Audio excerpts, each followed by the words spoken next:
Yo, what is good, everybody? It's your boy TJReacts here, back again with another one. I hope all of y'all are having a blessed day. You dig? And today, it is Scary Saturday. Yes, and we're back with another video. So I hope you guys have been enjoying the Scary Saturdays. If you do, please leave a like down below, subscribe to the channel, and comment down below if these are your favorite. Or if you guys have any other scary videos that you guys might want me to react to, please leave it down there. But today, as y'all can see by the title, we are reacting to 3 downright horrifying true Snapchat horror stories. I know that was a lot. Let me say it slower. We're reacting to 3 downright horrifying true Snapchat horror stories. Y'all already know what Snapchat is, but we're gonna see what happens. Cause this is the first time I've seen this. I mean, Snapchat is a little scary sometimes. You dig what I'm saying? I see some stuff on Snapchat, like on the little maps, that I was just like, bro, what the fuck is going on? You dig what I'm saying? Do y'all ever just look at the Snapchat map? Like, I don't know. I just do it. Let's get into this, man. Let's sit back, relax, and grab our snacks, cause it's time for TJ Reacts. You dig? And make sure you like, comment, and subscribe. All right, let's get into this, man.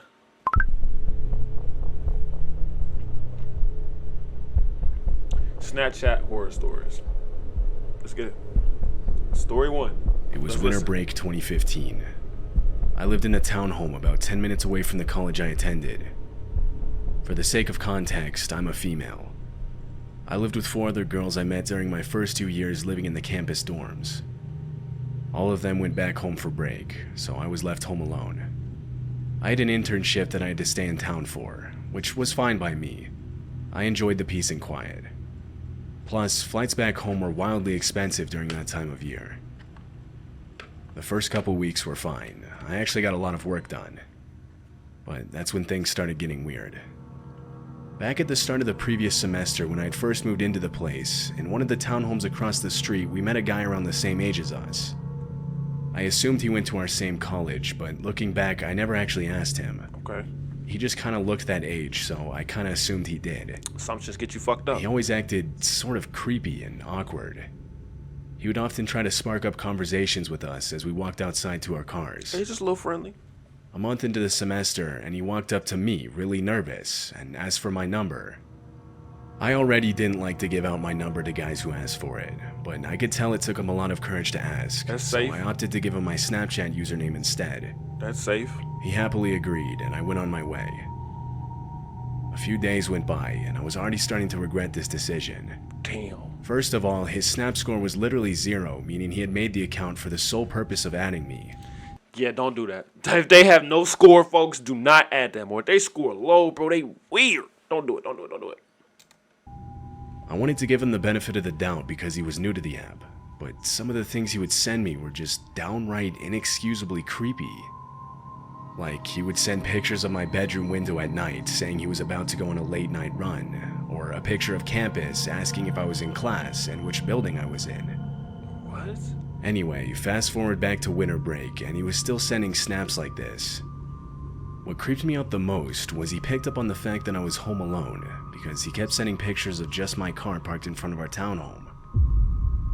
One night, I was asleep in my bed and was woken up to the Snapchat notification sound. Y'all know I that reached for my sound. phone on my nightstand and saw that it was him. I opened it. It was just a black screen. I was a bit annoyed and went to the chat to tell him not to send me snaps so late in the night. Maybe he's trying to start a streak. As I started typing, I heard a buzz. And when I sent the message, I heard another buzz. It was close to me. His Bitmoji popped up in the chat and he started typing. Sorry, I didn't mean to wake you up. I was still thinking about the perfectly timed buzzing sounds. I sent a chat saying, "Where are you?" His Bitmoji sat there for a full minute before he started to type something. He then stopped typing and left the chat. My heart began racing. I didn't know what to do. Bro, was that under the bed? I wasn't sure if this was a good idea, but right then and there, I Snapchat video called him. Immediately, constant buzzing rang out from under my bed. I got up and ran out of my room toward the front door. Tweaked. From there, I sprinted to the nearest gas station, where, out of breath, I told the on-duty cashier what had just happened. He called the cops for me. It took them 5 minutes to arrive, all the while I was spammed with Snapchat messages. They started out begging me not to call the police, but slowly got more and more aggressive with each one. In the last one, he threatened to kill me. I showed the cops, and they began searching the house. After a few minutes, they found him hiding in one of my roommate's closets. They handcuffed him and took him out to the back seat of their patrol car. He was covered in sweat and shot multiple looks in my direction. I texted my roommates that night, and they agreed to canceling our lease early. Within the month, we all had moved into a house 25 minutes away. God dang. I don't know what ended up happening to the guy. I never kept up with his case. I've since stopped using Snapchat. I would too. Story 1 was really crazy. I don't know. First of all, yeah, there was multiple signs. It's just like, bro, that's weird. I mean, obviously, some people are just nice. Some people just like to conversate, hey, how you doing? Hey, like neighborly, friends. Like you just say hey to your neighbors. But if you're awkwardly weird and then okay, obviously I could agree with her saying that it's weird that he didn't have a Snap score. Then he asked for the number. Obviously, you don't want to give out your number. You want to rather give out your socials but then also people can look into your socials too. So it's kind of like they can find out anything. But either way, I feel like the socials are safer than giving out your number. Then, I don't know, Buddy's just weird. And then to be under her bed, and then to beg for her to not to call. Boy, you is wild. You must be on some shit. If he was under her bed, bro, under her bed, and she's messaging you, and it's like the sound, when she press send and she hears the buzz or the notification under her bed, I'm gone, folks. I'm gone. This happened to me when I was Snapchatting a friend. I'm only 14, a freshman in high school. Damn. My best friend Anna and I were Snapchatting back and forth one night while I was studying for a big test I had the next day. Our conversation was starting to get dry. She sent me a snap of herself in her room without a caption. I replied, ranting about the test I had tomorrow, saying how unprepared I was for it, and asked her what she was doing. She sent me a picture from a different angle, this time showing homework in front of her with the caption, "Yeah, well, at least you don't have a group project due tomorrow that we've barely started on." I analyzed the photo a little longer, trying to see what class the homework was for. As I was doing so, I noticed something strange in the background. It looked like a shadowy figure was standing in the corner of her room. What? I quickly sent her a message asking if anyone else was in the room with her. She replied saying that she was home alone. I was starting to get really scared at this point, but I didn't want to alarm her, so I sent her another message saying that I had to focus up and go study for my test.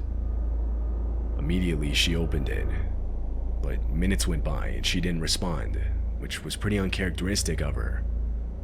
I started to worry that something was seriously wrong. I began regretting not screenshotting the snaps so that I could have gotten a second look and proved that I was just overthinking the whole thing. Right. I called her, but she didn't answer. I sent a few more chats, but I still didn't get a response. I was really starting to panic, so I decided to go to her house and check on her. She lived only a 3-minute bike ride away. Okay. When I got there, I saw that most of the house lights were on. I called her again, but she still didn't answer. I was about to give up and go home when I noticed her bedroom window was slightly open. I grabbed a screwdriver I found lying on the ground and climbed up onto the roof where her bedroom window was. Whoa. I looked inside her room, and that's when I saw the shadowy figure, again standing in the corner. But this time it was closer to her bed. I knew I had to act fast, so I broke into her room and tackled the figure. It was an older man. What? He was much bigger than me, but I managed to jab the screwdriver into his left shoulder before he could overpower me. He screamed out in pain before diving back out of the window and down onto the lawn below, grabbing his left shoulder as he ran. I looked around the room and realized Anna wasn't there. I yelled out to her and got a response from downstairs in the kitchen. I explained everything, and we both used her phone to call the police.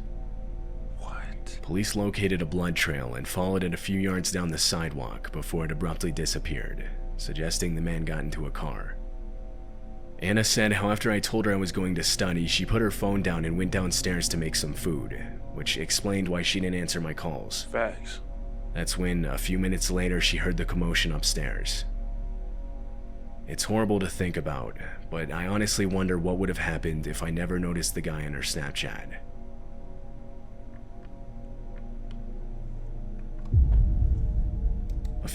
God. Sometimes it's like, dang, you notice things that other people don't.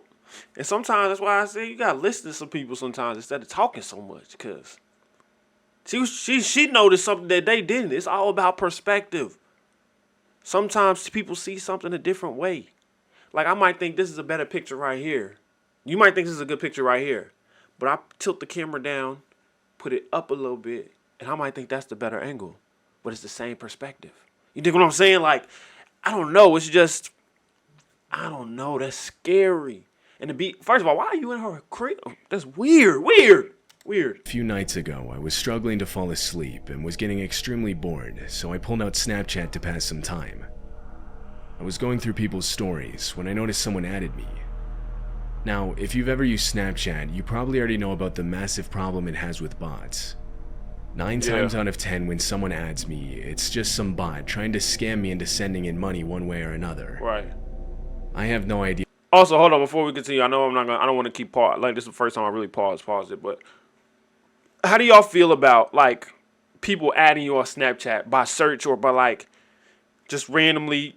Do you feel like, does it give you, like, a weird feeling, like, ooh, like, how'd you find me? You know what I mean? Like, I don't know. I just feel like it's, like, a weird feeling when it comes, like, oh, you got to add. Like, how do I know you? Why are you adding me? Well, what is this about? Like, I don't know. How they find my account, but somehow they do. The account had no Bitmoji, which immediately made me suspicious. I added it back as a friend and checked its snap score. Of course, it was low, meaning it was most definitely a bot account. As I waited for it to send me a message, I started to wonder what would happen if I video called it. Like, would it just be a random call center? Would it be a black screen? Or possibly a pre-recorded video? Doing too much. I was curious, and so I did. I called it. To my surprise, it answered immediately. My face showed up on the bottom of the screen, but on the other end was just someone's thumb pressed up against the camera. I could tell because it had a slight red hue for a couple seconds before going completely black. I started saying things like, "Hello, can you hear me? Show me your face," things like that. It was silent for a few seconds, when from the call, I suddenly heard a blood-curdling scream. It sounded desperate. It was more of a in-pain type of scream rather than like a jump scare type scream. It scared me, so I ended the call. Seconds after, the account sent my full address and a picture of my Bitmoji on the snap map. I immediately regretted sharing my location on it and felt my stomach twist into knots. I grabbed a nearby baseball bat and set it at my side. I switched to Netflix to watch something that would get my mind off of it. Every time I heard a car drive by, I got out of bed and looked out the window. Anxious. This went on for 30 minutes. That's when one of the cars stopped in front of the house. It was a black Toyota. Just then, I received a Snapchat from the account. It was purple, meaning it was a video. I didn't want to open it. I instead unadded the account. It was a Before I could look back outside of the car, I heard tampering with the lock to the front door. After only a few seconds, I could hear the door open, followed by footsteps entering the home. I should have mentioned this already, but I live alone. No one but me has a spare key. Whoever was in my house was someone that I didn't know. I locked my bedroom door and pushed my desk in front of it as quietly as I could. Can't do that I quietly. called the police, and they told me to stay on the line with them until they arrived. I could hear the person walking around outside my room. A few seconds passed when the footsteps walked right up to my bedroom door. They stopped, and again I heard tampering with the lock. My heart was in my stomach. It's in I my thought about stomach. yelling out threats, but was instructed by the operator to stay quiet. The lock disengaged. The door was pushed, but the desk stopped it. Finally, distant sirens could be heard, followed by sprinting footsteps back outside the house. I looked out the window and saw a hooded figure get inside the black Toyota and drive off. Police parked out front, and I unbarricaded my door to walk out and talk with them. They asked me a few questions, which I answered the best I could. They asked about the Snapchat account, so I went in to add it back. The video was still there, so we opened it. It was a video taken from inside a car, showing the front door of my house, confirming the account was owned by the intruder. The police thought it was a kidnapping attempt, that the person behind the account would add random people in the hopes that they add them back with their snap map location on. I don't know if this has always been a thing, but this was the first time I'd ever heard of accounts doing stuff like this. It made me seriously rethink all the bot accounts that I would add back on that app. I turned my Snap Map off and deleted the app off my phone. They were unable to trace the account back to anybody, so whoever it was is still out there. God. Now what if, okay, hear me out, hold on. What if the cop was the person? You know what I mean? Like when we watch the movies, the series like switches, you dig what I'm saying? Like, what if the cop was the person? I'm not saying this, I'm just saying like that what would happen in a movie type shit, but I don't know, man. That's so scary. Snapchat too. That's why I don't like being live. That's why I don't like putting my location on Snap Map or none of that, because it's just like anybody can see that. That's scary. That's scary because shit like this happens. Let me know what you guys think of this down below. Which story did you guys think was the scariest? The last one kind of had my stomach in my ass, so you dig what I'm saying? That kind of proves the point there. Let me know what you guys thought of this down below in the comments. Like the video if you like it. Subscribe to the channel if you haven't already, or if you're new to the channel. Man. These horrible, these horrible stories, man. I appreciate y'all for tuning in for another Scary Saturday. Man, we just gonna keep grinding and keep going, man. So if you like it, please like it. Like I said, comment down below, subscribe. It's TJReacts, and I'm out of here. Peace.